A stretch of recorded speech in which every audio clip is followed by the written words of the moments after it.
So, meron ako ditong isang baraha, no? Nasaan yung coin?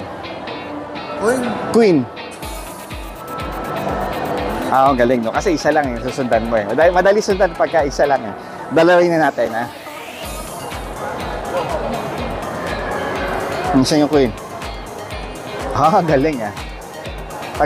Pagka dalawa, nasusundan eh. So, dagdagan natin. Ayan, tatlo niya. Medyo mahirap-hirap na ngayon yan, ha? Okay? So, lagyan natin dito. Ngayon, ang gagawin ko, iabot ko sa yung isa. Diba? Pero na-misdirect na ka tayo. Wala mo bakit? Kasi nandito yung queen eh. Nandito yung isa eh. Nasusundan mo ba? Oh, ito ang purpose kasi nito, panglito lang. Kung nalito ka ba? Hindi natin, ha? Pero pagka ganyan ako, mas maganda siguro dalawa na lang kasi pagka madami masyadong nakakalito eh, di ba? Ulit natin, ha? So, yung queen, no?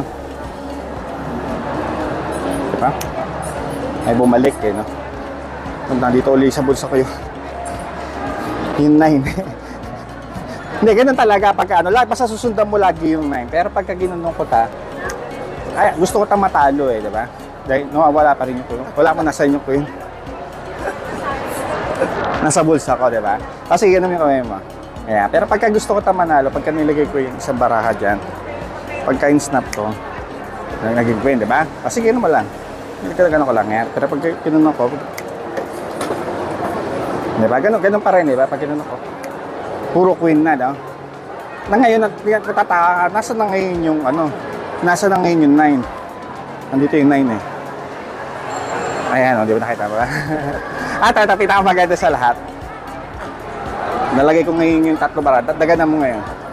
Ayan, ha? So, meron ako ngayon 3 baraha, no? 1, 2, 3.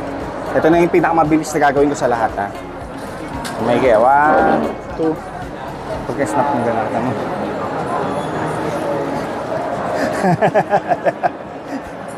Ayun na. Okay.